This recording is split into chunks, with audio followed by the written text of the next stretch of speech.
Hi everyone, Anthony Fantano here, internet's busiest music nerd, and it's time for a review of the new Lil Uzi Vert tape, The Perfect Love tape. Lil Uzi Vert is a Philly rapper, recent Double XL freshman. I first covered him earlier this year off of his Lil Uzi Vert versus the World mixtape, which I didn't really see much merit in, much originality, or much in the way of quality lyrics, rapping, songwriting. Some of the production was decent, but that's really all I came away from the tape enjoying. Now, of course, my morbid curiosity got the best of me, had to line myself up for another musical beating on this new tape, but Lil Uzi Vert's buzz seems to continue to grow. Maybe I missed something on the previous tape, and maybe the lack of originality that I heard is going to go away on this new project, and he will have kind of come into his own on this one. I mean, I'm not certainly beyond liking the type of music that Lil Uzi Vert makes.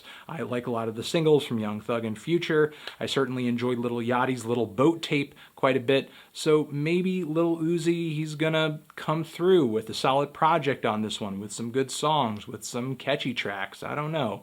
But of course, I'm not gonna review this new mixtape by myself.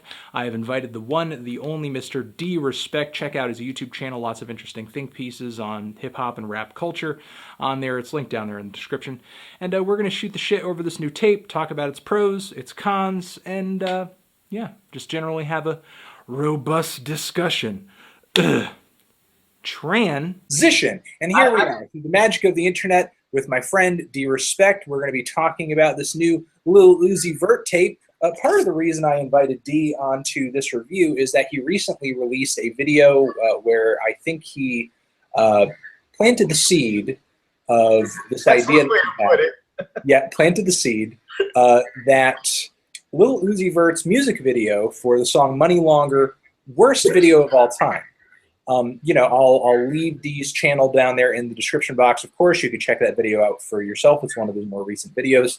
But we're not going to talk too much about that. I just wanted to say that he's had this negative opinion, this negative public opinion of a work of Uzi's in the past, in the recent past. And I'm just going to say, I'm going to guess, go out on a limb and say, this mixtape had to have changed your mind. This mixtape had to change my mind. Yes, you turned over a new leaf on Uzi because of this mixtape. Because of this mixtape? Well, I'll tell you one thing. I wasn't expecting to like a song on the mixtape. Okay, that's a start, dude. That's a start. It's a start, right? It's a start. Yeah, I wasn't expecting to like a song. He's winning you over one song at a time. Next tape, 2 songs. Yeah. Next tape, 3 songs. 10 years I'll go to a Uzi concert probably. Maybe. He'll spit in my face by then. So you know, usually we kind of get into the positives first in these collaborative reviews. What is that one song that did appeal to you, and why? Ghetto Flowers. But what? Ghetto Flowers. Whoa. That's one of my least favorite tracks, exactly for that reason. Yeah, I figured it would, and it's either it makes it or it breaks it, and for me, it made it. I don't know. It works with the bass. It works with it. I don't know why. Originally, when I heard it, I kind of felt it was a bit redundant, but I think it works. There's a valid point there. Yes, I mean, you know, it really comes down to the hook for me, because the thing is, this dude does not have verses. He just does not have verses. So if the hook isn't there, then what's the point of the track? And this song, essentially, as you were just saying, is whoa, whoa, whoa, whoa, just over and over and over. And it's like, wow, that's it? That's your hook? That's your chorus here? That's your big, catchy refrain? I mean, I guess I remember it. Yeah. You could say that much about it, but I don't know what to say beyond that. I mean, okay, so that's your positive. It's like it's made for dabbing. It's just infinite dabbing, just over and over again. It just whoa. Put it on repeat, and it's an infinite dab. Yeah. I get it. Yeah. So is there another positive takeaway from this tape for you? Another positive takeaway, and again, we go to the hooks. Erase your social media. Erase your social media. There was something about the repetition of asking if I got a Snapchat on me. I ain't got no Snapchat. I think it's too personal. That's what I got Twitter for. At one point, he kind of had it. I was like, all right, that's what I got Twitter for. I felt it. And again, I can only really comment on the hooks. I can only comment on the hooks because, as you said, there are no verses here. Mm-hmm. Hey, you know, in a way, it's not bad advice, and it's probably one of the few moments on the tape, if not the only moment, where he's kind of making a funny observation or statement on sort of the now of how we socialize. So, I mean, you can give him that. If someone told you that Lil Uzi had a song called Erase Your Social Media, would you figure he would have at least like a 2-bar, a part of the song where he makes a solid commentary on how we're all alone and would you have expected that? No, because I would not have really expected any focus on this project whatsoever. Okay. Though he does focus a little bit on one of my other least favorite tracks on the song You're Lost, where he comes off a little heartbroken. Okay. Where he's rapping about how he misses this girl who I guess he used to be with, which was kind of hard to listen to. He really just kind of put himself out there in a really vulnerable way on this track that I thought was a little difficult to stomach. I don't know about you. That was one of the tracks. There were 4 tracks on this album, on this mixtape, that I just didn't care for. One of those was Lost. Alpha Romeo was one of them. Original 4 of Us.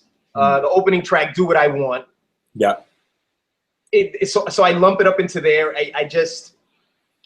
Do What I Want is kind of just like he starts it off with, and it works for his audience, I suppose, right? It works for mom and dad. You could just start that sentence off however you want it. Principal Skinner, I do what I want. And to every blah blah blah, I do what I want. Like that speaks to the sentiment of his audience, I guess. But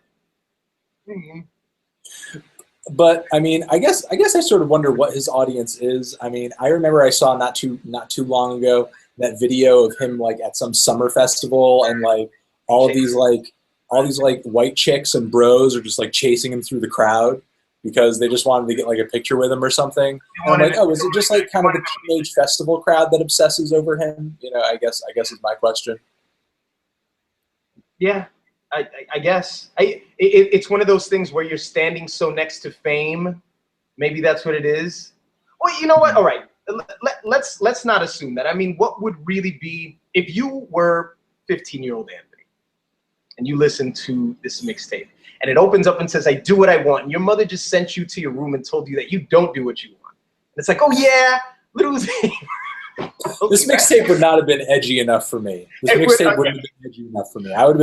I probably would have been listening to some Tyler, the Creator at age 15. Okay. Like if I was 15 now, Lil Uzi Vert would not have been edgy enough for 15-year-old Anthony. Just saying. I'm just saying. Okay. So I mean, Lil Uzi Vert, you know, personally, my positive takeaway from this tape is that when I listened to his last project, I kind of just swept Lil Uzi Vert under the rug and cast him off as just kind of another trap crooner who to me sounded like just a few shades different from your Futures and your Young Thugs and your Lil Yachty's and all that. And I just kind of saw him in that lane, but not really separating himself in any kind of significant way. And I think my positive takeaway on this tape is that I finally feel like I have a little bit more of a grasp of what a Lil Uzi Vert song sounds like or is supposed to sound like.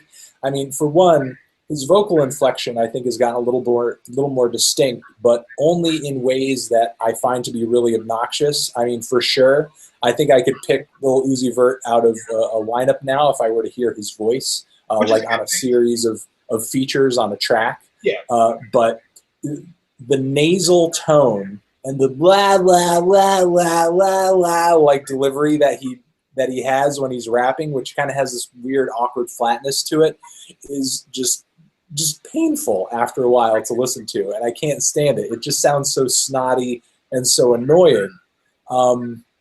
So you know, it's definitely easier for me to sort of parse him out amongst his contemporaries, but I feel like all the ways that he separated himself on this tape only further confirms my dislike for what he's doing. You know, at least Future, I enjoy his voice. An artist like Lil Yachty, I could see quite a bit of humor in. And Young Thug, even though I do find him to be redundant sometimes, I do find his delivery a little more melodic, you know, to listen to. Whereas Lil Yachty, whereas Lil Uzi Vert, rather, is just kind of cycling through the same nasal, monotone inflections again and again and again on every track, no matter what lyrics he's really saying. You know, occasionally he'll come through with a refrain that you're like, yeah, I do what I want, that maybe you can kind of see someone much younger than yourself getting into. But outside of that, he's just really not offering anything that I'm interested in on this one. Maybe even less so than his last project. You know, I find typically he hops onto beats that are maybe a little more ethereal and sunny than your average rapper. But then again, there are beats on here from like Metro Boomin and Zaytoven that sound like instrumentals that they would do for just about any other rapper that they work with on the regular. So sometimes in those instances, he's not really doing himself any favors in terms of defining his sound. That's just kind of my whole take on it, honestly. I find it a bit conflicting where in erase your social media, and this kind of brings the whole album full circle to me. When he says something like, I don't want to be with that girl because that girl's with me because she knows I have cash on me. Mm-hmm. Well, doesn't that go against your whole, because that's what you present. You know, there's so many times on this whole tape where he literally says things like, I get money, I get money, I get money. And I know I'm coming at it from I'm coming at this in terms of writing, like how that doesn't make sense whatsoever. So what perception would anybody get from you other than he's full of contradictions, just like Pac, man, just like Pac.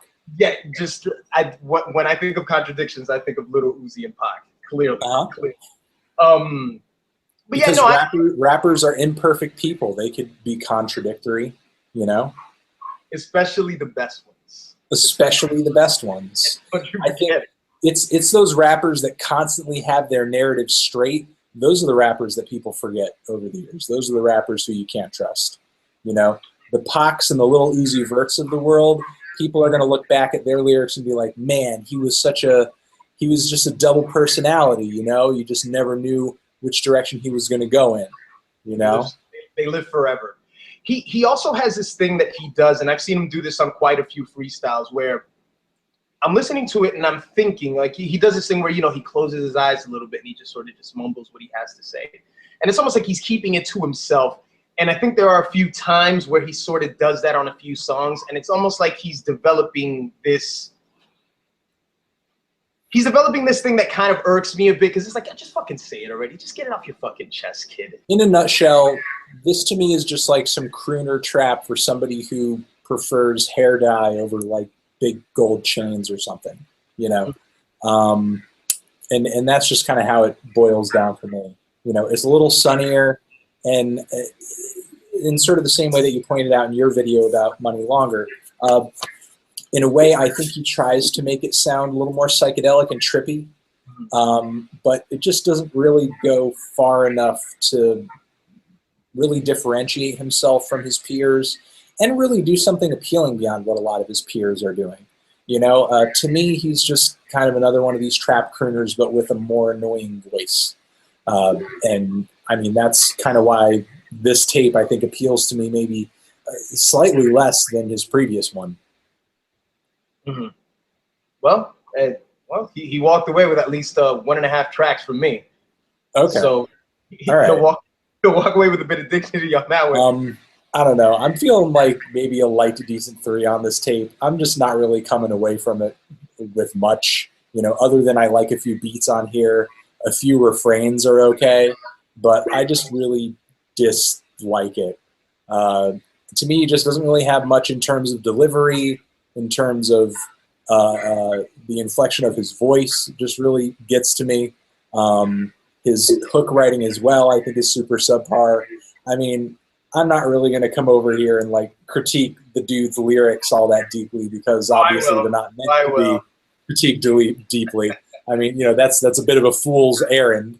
But all the things about this kind of music that are supposed to be appealing, I just don't find appealing at all in his case. Transition, and that's going to do it for this collaborative review of this new Lil Uzi Vert tape. I want to thank my buddy D Respect for coming on and talking with me about the tape. Appreciate his appearance. I will leave a link to his YouTube channel down there in the description where you can check that out. And yeah, that's it.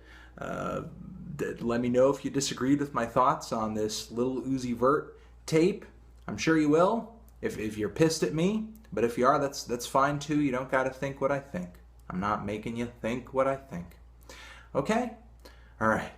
Everyone have a good one. Thanks for watching. Forever.